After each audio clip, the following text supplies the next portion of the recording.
Greetings, rise and shine, brethren.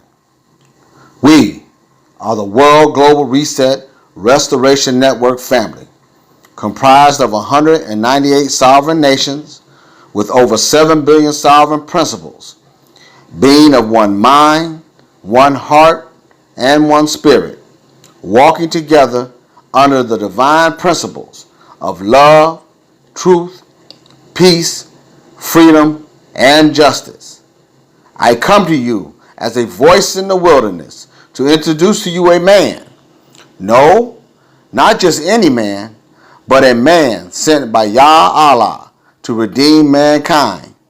Dr. Hindu I.L. Henderson, the Adak Chief Justice of the Universal World Court, and who's also known as Yehoshua Mashiach, the Son of Man. The information that you will be receiving in this and other videos you won't get from anywhere else on the planet. Hear the many truths and fulfillment of the laws, judgments, and sentencings from our Creator, Father Yah, as well as the fulfillment of the true interpretation of the Holy Scriptures and books. Now, without further ado, Dr. Hindu I.L. Henderson with his beloved host, Shelley Bowling.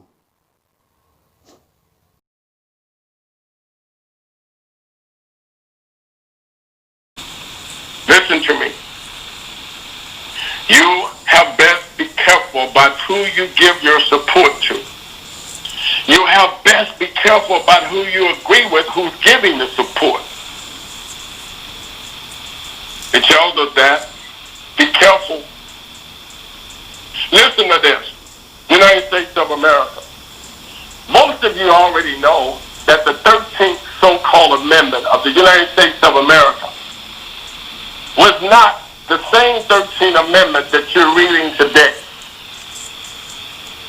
The 13th Amendment in which you read today, you read it like if though it's a ticket for the black people to be able to come on board so they can finally get the vote and that they can finally start getting some type of power or position on the planet. But when it was first written, it was written where it said that anyone who had or was maintaining what would have been known as a status of nobility, judges, kings, lawyers, doctors, any of those that were receiving those type of positions was classified to be a title of nobility. And they were not required, neither could they be ones that one could even request to become a leader in the United States of America's White House. So tell me now, why is it that they've chosen once again a vice president candidate? Not to attack her. Remember, they would say she's one of yours, Dr. Henderson. But she's a lawyer. She has a type of nobility. Listen to this. Not only is she a lawyer, but her husband is a lawyer. It's not even the fact that he's white. He's a lawyer. He has a title of nobility, and so does she. Listen to this. That's not stand up. She has a sister. One sibling. She has a sister. Her sister is a lawyer. Let me help you out. Her sister is not only a lawyer, but her sister's husband is a lawyer. Come on, somebody. Y'all pay attention. I'm just letting you know that these people that you're supporting, these people that you're putting in position, are the same people that's keeping the law over your head now that you cannot be able to breathe when you go out to find justice. Because you keep putting all those people that fight against justice in the White House, in your leadership position. And then you have what you have now with Adam Smith, which y'all call him Adam Swift, but I call him Sniff because he's always sniffling. He's always one who's trying to hide out and sneak behind everyone's back to destroy them. That's Adam Schiff. He's always now, every time something goes on in the White House, he wants it to come to the courtroom. He wants it to go to the courthouse, not in the White House. Let's take it to the courthouse. Because he's a lawyer. That's all he thinks about. And those that you're putting there are the exact same ones that are there already. The majority of your would-be senators and senates, if they might take their titles and stop calling themselves by masculine titles and call themselves by a feminine title, which holds the same conditions and positions and powers, if they just only go and classify themselves as who they really are, you'll realize that right now, the majority of them that are in the White House are lawyers. And that's why you can't get anything done. Because when you're trying to do simple things, like decide on what that you're going to trade, not who you're going to trade with, but what are you going to trade?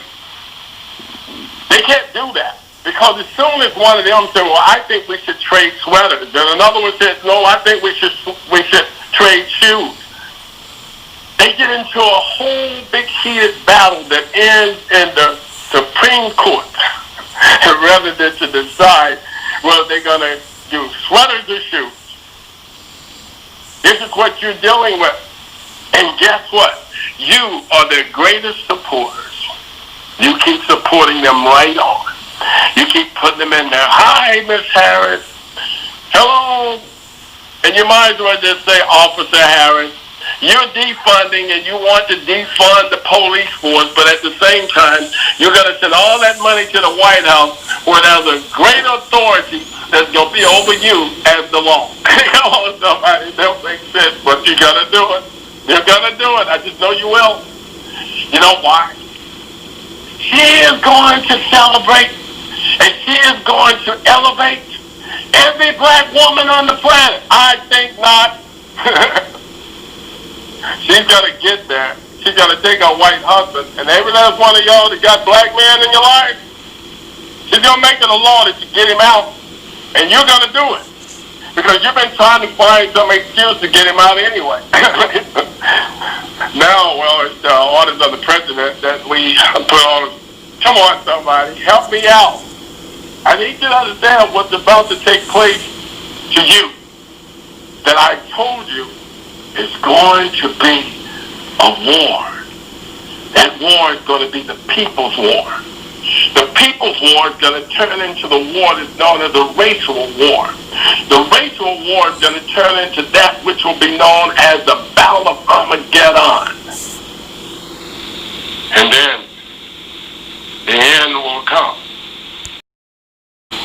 The United States of America, a nation that has prided itself on having some of the greatest would-be universal institutions on the planet. A nation that prides itself on having so many graduates from the high school level every year. Those who even brag about finding themselves with hundreds and thousands of single mothers who find themselves without husbands, bearing and carrying children all the way to the university with them only to graduate. And at the same time, they're going to be dipped in a pool with everyone else in the United States of America as being those who have been educated fools. God Almighty. Y'all didn't think I was going anywhere with that, did you? But I have to tell you the truth. That's the way the U.S. looks at you. Even though you're so educated, even though you're so well would-be mannered, even though you're those that deem to be so gifted. Yes, you can sing tunes that no one else can fashion or put together. And even there's those of you who are still figuring out things on the computer that the computer itself is trying to catch up with. And they still deem you to be nothing more than an educated fool. So they know you're going to run out and you're going to vote in the month of November for another what you deem to be the less of two evils, that if though you're not wise enough, you're not smart enough, you're not intelligent enough, you're not even respectful enough to know that there is no such thing as the less of two evils. But they deem you to be just that ignorant and just that dumb and just that stupid. They see you as an educated fool. They don't care if you went to Harvard. They don't care if you went to Howard. They still see you as an educated fool. And they're going to use you as long as they can. What do you do? I know. You're asking the question, well, what do I do? I tell you what you do. You form a new party called Stop Voting First. You stop listening to all those so-called athletes coming out with just vote on the back of their shoes, and those that wearing hats that saying, fire this person or fire that person. If you got so much money, it shouldn't come down to having to fire someone when you can pay to have them removed. Come on, somebody. It don't take a rocket scientist to figure that out. With your support and with everyone backing you with their support, surely you can walk in the courtroom and say, Your Honor, I am going to sign you at least 2 autographs that's going to gross you at least $30 million to release that woman and place that man in jail. You can do that. Remember, they love money, and money is the root of all evil, and yes, they'll let you pay them off. They've been doing it for years. You have to ask the question right now, where's the people mind at? What are they thinking? Why are they so quick to believe one side opposed to the other? They keep hearing Dr. Henderson say that he does not support, neither will he endorse neither side, because he's not part of that organization. He's not part of that would-be so-called citizenship, which is nothing more than a membership to deprive the people.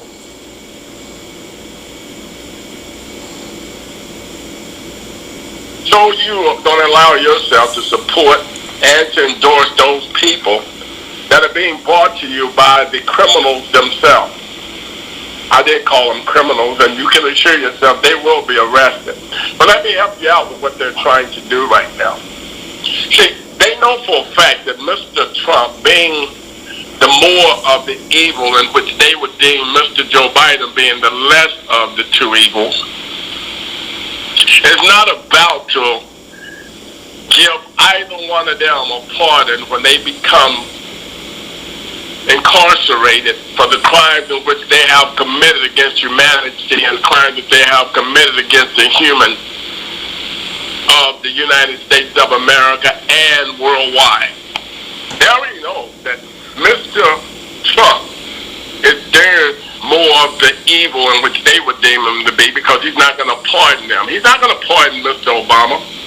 He's not going to pardon Miss Obama. He's not going to pardon Mr. Clinton. He's not going to pardon Mrs. Clinton. He's not going to even pardon Mr. Biden. They already know that. He's going to allow them to spend all of their life in prison as they so deserve for the crimes they have committed against the people and treason in which they are still committing against the people.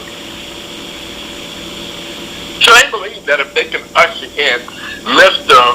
Biden and let him carry in his would-be handmaiden in which they have chosen for him, some would-be half of something of a nature, to be classified as a black female, that they could be able to even manipulate her to pardon them when the time comes. See, Mr. Epstein is no longer talking.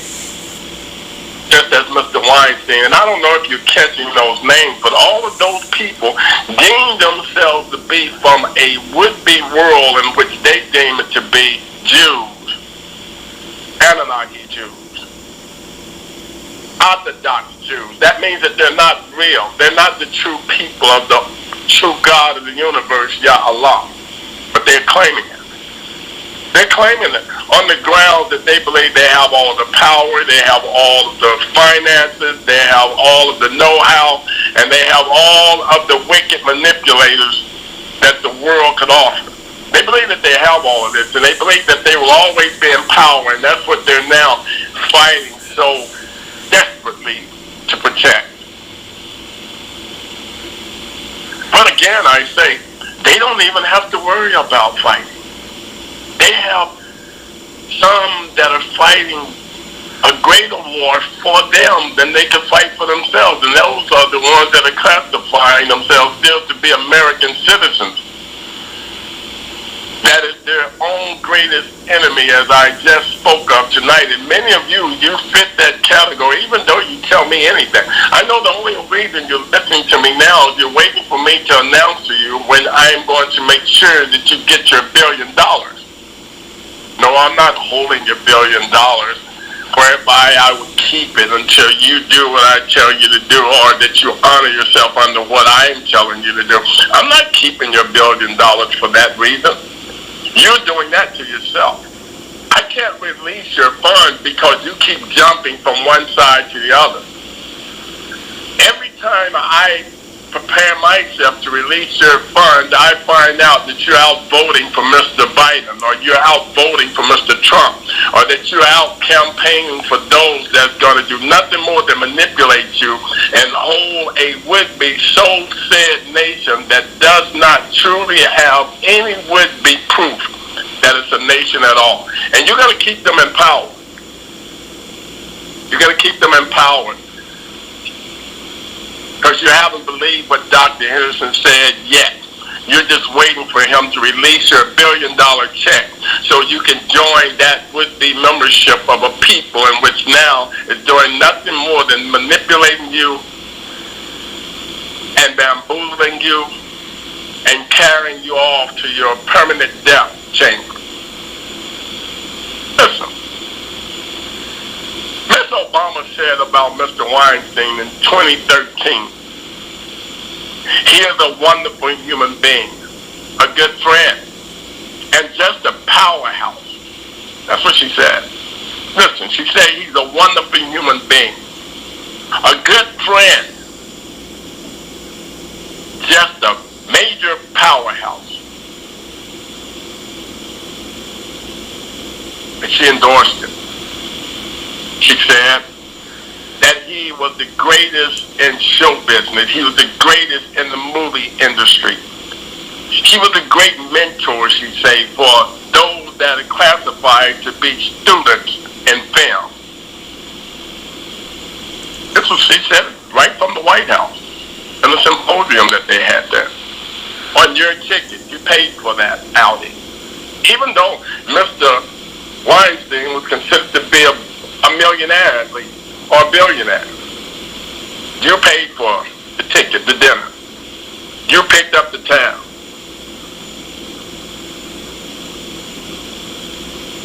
I need you to understand there was a lot of people that attended that particular symposium. You might want to go up on your internet and pull it up and look at the pictures of everyone who attended it. You had great actors and actresses that attended that would have been meeting in 2013. And yes, Mr. James Woods, he was there. That's how he's able to talk about what took place. And now, even though everyone is saying that Mr. Obama and Miss would-be Obama is looking very scared these days. They're saying they're looking scared, and then you have those commentators that come out and say, oh, they're not scared. Yes, they are. And they're not scared about you choosing Mr. Trump and placing him back in the White House for your own purpose or for your own would-be death. But they They're worried about their own. He has already promised them that he is going to put them in jail. He's going to bring them all to justice. That's why he had already kicked out Mr. Epstein from amongst his would-have-been group. Kicked him straight out of his would-be private club. Because he had already told him that he was going to also place him under chains. Mr. Clinton already knows what Mr. Trump's ambition is. He knows his ambition is. He knows his ambition is to put him in his place, to show him that he was not the greatest man that ever went into the White House. No, you wasn't greater than Kennedy. You was triple time worse than Kennedy. He wanted to prove to him that you was not the true one in which the black people still look at as being the true first black president of the United States of America, being a white boy that you are and a redneck that you are from Arkansas. He's already told him he's going to fix that. And the black people just keep right on endorsing a trick of a man that's nothing more than a pimp coming from a white world where he still refuses to accept that he has a black son by a black woman. I'm talking about Mr. Clinton. Go right ahead. He'll be trying to attack me, but he knows for a fact that wouldn't be in his greatest interest. Yeah, he knows that he had a lot to do with attacking Mr. Epstein. Now he realized that was not in his interest. Because now, Miss Gazelle herself, as she would be considered to be a dazzling doe of a deer, is coming forth to even bring out the fact that his wife had hired her nephew to work in her cabinet as a would-be American citizen, based upon the fact he did not qualify for the position that she put him in. All of it's coming out.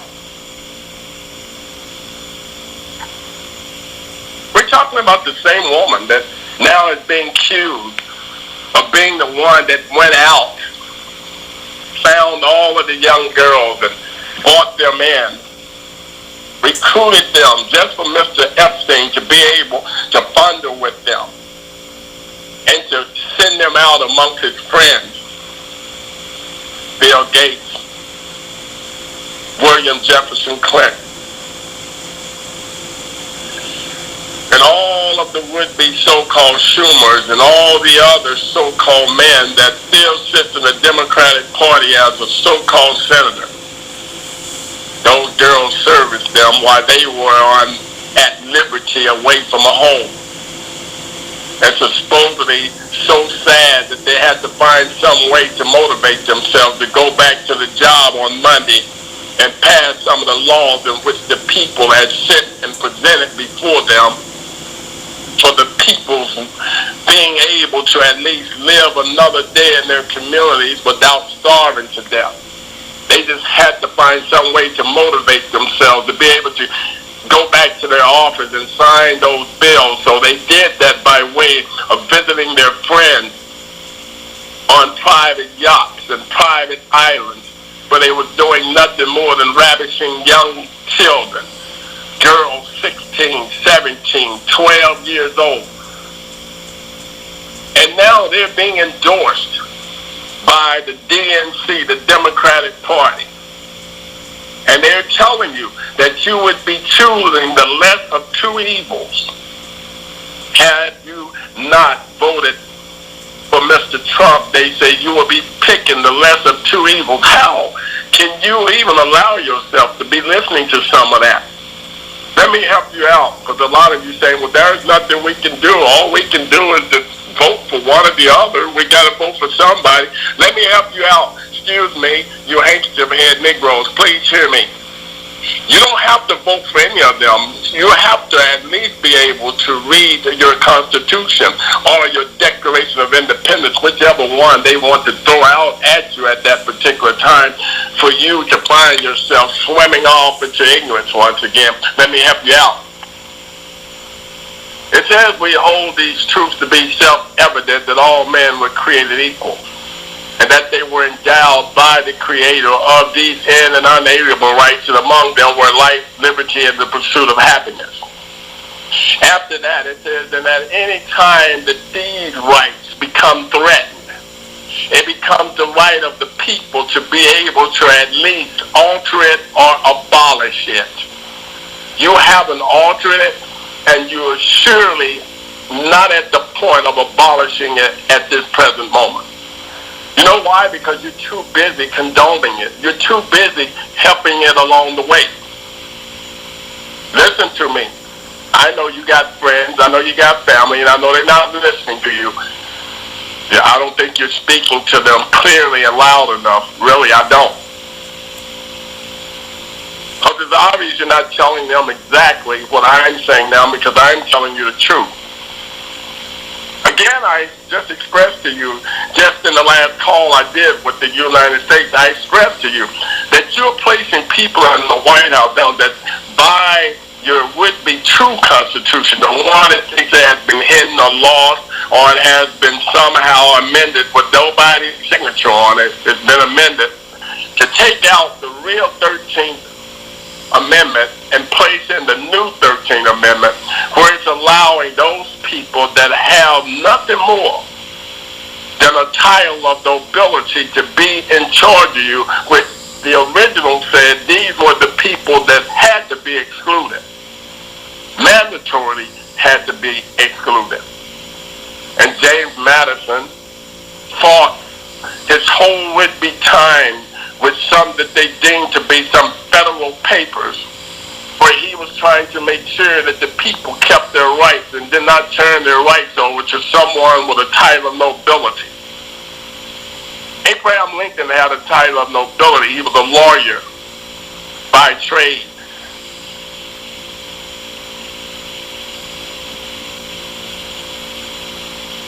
I just told you that Miss Harris, if she becomes your president, she has a title of nobility. She's a lawyer. Her husband has a title of nobility. He's a lawyer. Her sister has a title of nobility. She's a lawyer. Her brother-in-law, her sister's husband, has a title of nobility. He's a lawyer. You may not be getting it yet. But right now, tied up in the so-called government of the United States of America, the reason it is so dangerous right now for your government is because I would tell you honest truth. 75% of the people who work in the White House has a title of nobility because they're all lawyers. United States of America, what I'm doing right now,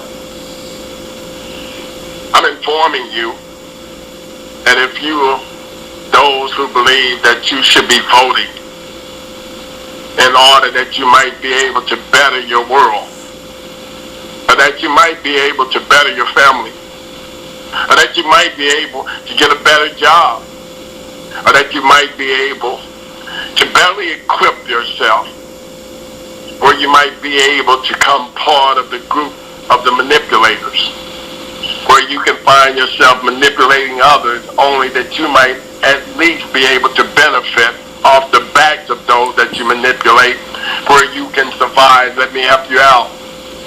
Not going to happen. It's not going to happen. I'm going to make sure of that. Because you have already violated up to this point. Most of you have not yet indexed yourself. 25% of America is indexed now. The majority of them are those that sit high up and look downward. They're not going to tell you. They believe that by them telling you, it would somehow shortchange them on the end. You understand what I mean? They believe that if they put more people into the slot of indexing, it might just push them out. And they don't want to take a chance. They've always been number one. They've always came first. You put them first, they put you last. Only about 25% of the Americans are indexed. Listen to what I just said. Only about 25% of Americans are indexed if they might still deem themselves to be Americans. 25%. Yet still 52% of them now are they're willing to walk away from any God that they would have had in the past. That possibly could be coming to their rescue. They're willing to give that up now. Not realizing that only 25% of them are indexed, and the rest at the present moment are doomed. You're either indexed or you're doomed. If you're not, no, I'm not trying to force you into anything. I'm not trying to scare you into anything. You right now, you're scared enough. The pandemic has you scared. Most of you are scared to go outside of your house. The other part are afraid to go out unless you have a mask on. The other part, you're afraid to even put a mask on. Because you don't know how long you're going to live thereafter.